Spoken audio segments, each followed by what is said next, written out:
Supreme court में जनहित याचिकाएं तो कई दाखिल होती हैं, लेकिन एक ऐसी जनहित याचिका आई है जो शायद इससे पहले दुनिया भर में कहीं नहीं आई होगी। वो है कुरान की 26 आयतों को रिमूव करने की याचिका। और हम बात कर रहे हैं, याचिकाकर्ता हमारे साथ हैं सैयद वसीम रिजवी। वसीम साहब, ये कौन सी 26 आयतें हैं जिसको आपने रिमूव करने की अर्जी लगाई है सुप्रीम कोर्ट में? गुहार देखिए, प्रॉफिट मोहम्मद के बाद पहले खलीफा अबू बकर, दूसरे खलीफा उमर और तीसरे खलीफा उस्मान द्वारा कुरान को कलेक्ट करके और उसको जारी किया गया एक किताबी शक्ल में। कुरान के अंदर कुछ आयतें ऐसी हैं जो आतंक को बढ़ावा देती हैं, वायलेंस टीचिंग हम कहें उसको एक तरह से, वो कुरान के अंदर इस तरह की बातें हैं और बहुत अच्छी बातें भी हैं जो इंसानियत के लिए हैं। तो अल्लाह के मैसेज दो तरह के नहीं हो सकते। तो ये तीन जो खलीफा थे, इन्होंने ताकत का इस्तेमाल करते हुए कुरान के अंदर अमेंडमेंट करके इस तरह की आयतों को डालकर कुरान शरीफ को दुनिया के लिए जारी किया और उसी का सहारा लेकर पूरी दुनिया में आगे बढ़े हैं ताकत के दम पर इस्लाम को फैलाने के लिए। कोई भी धर्म मोहब्बत से फैलाया जा सकता है, ताकत के दम पर नहीं फैलाया जा सकता।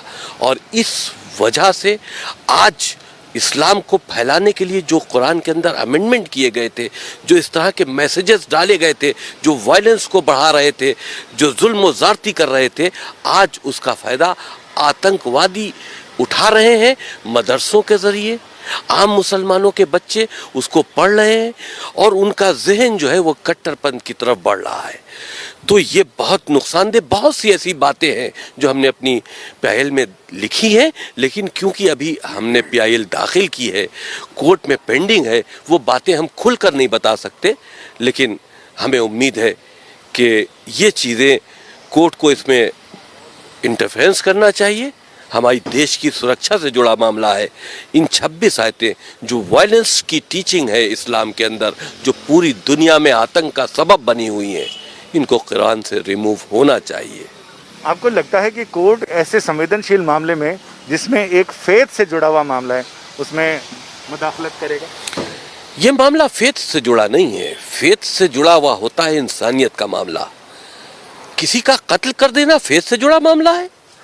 आप अगर इसको फेथ से जोड़ लेते हैं तो हमको इजाजत दीजिए कि हम काफिरों का कत्ल कर दें। तो ये फेथ से जुड़ा नहीं है, ये वायलेंस टीचिंग है। ये एक तरह से आतंकी गतिविधियों में मुसलमान बच्चों को लिप्त करने की बात है और उसका सहारा कुरान मजीद से लिया जा रहा है। बहुत सी अच्छी बातें हैं कुरान मजीद में। हम तो कहते हैं कुरान मजीद को हम बैन करने की बात नहीं करते। उसके अंदर जो वायरस खलीफाओं ने डाला है इस्लाम को आगे बढ़ाने के लिए ताकत के दम पर, उसको रिमूव करो, क्योंकि आज उसका गलत फायदा उठाया जा रहा है और मुसलमान बच्चों को आतंकवाद की तरफ लिया जाया जा रहा है। तो आपको लगता है कि जो किसी ज़माने में इस्लाम की ताकत के बल पर इस्लाम को फैलाने की बात की जा रही थी, आज वही इस्लाम को कमज़ोर कर रहा है? जो बुनियादी शिक्षाएं हैं इस्लाम की इंसानियत के भले के लिए, जाहिर सी बात है, जिस वक्त ये कुरान के अंदर अमेंडमेंट करके इस तरह के अल्लाह के नाम से मैसेजेस डाले गए जो हमने चैलेंज किए हैं, उस वक्त तो उनका मकसद यही होगा कि हम इसको अपनी ताकत से जोड़े। अल्लाह के मैसेज के नाम पर जिहाद क्या है? ये उस वक्त जिहाद था कि इस्लाम को फैलाना था। आज वो जिहाद का गलत इस्तेमाल हो रहा है, आतंकवादी जिहाद का इस्तेमाल कर रहे हैं। तो उस वक्त तो इस्लाम का दायरा बढ़ाने के लिए ये काम किया गया था, लेकिन आज इस्लाम उसी से बदनाम हो रहा है। हमारे साथ सुधाकर द्विवेदी जी हैं, जिन्होंने ये सारी पिटीशन ड्राफ्ट भी की है और इसके बारे में इनके तकनीकी पहलुओं पे बात करते हैं कि इसमें आपने इसको संवैधानिक की जो मूल भावना है, जिसमें देश के खिलाफ हमला या देश पर हमला, देश की संप्रभुता, एकता और अखंडता पर, उसके साथ आपने देखिए, जो हमारा संविधान है वो प्रत्येक नागरिक को जो है प्रोटेक्शन देता है। तो उसी प्रोटेक्शन में जो है कोई भी ऐसी टीचिंग नहीं हो सकती जिससे कि आतंकवाद की पढ़ाई हो, जिससे कि आतंकवाद को एजुकेट किया जाए। तो ऐसे किसी भी धर्म में, ऐसा नहीं कि केवल मुस्लिम धर्म में, किसी भी धर्म में इस तरीके की कोई भी टीचिंग हो तो उसको चैलेंज किया जा सकता है। और हमारा संविधान इस चीज़ का अधिकार देता है कि अगर देश के खिलाफ कोई प्रॉक्सी वॉर के लिए कोई टीचिंग हो रही हो, चाहे वो स्कूल एजुकेशन हो या किसी भी तरीके की एजुकेशन में हो, तो उसको रिमूव करने का हमारा राइट है। और दूसरा है कि इस्लामिक आतंकवाद इसमें सबसे ज़्यादा आगे जो है रहा है शुरू से पूरे विश्व में, और उसका सबसे ज़्यादा भुक्तभोगी जो है वो हिंदुस्तान रहा है। इसलिए हम लोग इसको इंडिया की सुप्रीम कोर्ट के अंदर इसको हम लोग चैलेंज कर रहे हैं, क्योंकि इससे रिलीफ जो है वो सुप्रीम कोर्ट दे सकती है और कोई रिलीजियस वो नहीं दे सकते। और इसमें कोई रिलीजियस इशू नहीं है, ये कोई धार्मिक उसको हमने कोई चैलेंज नहीं किया है।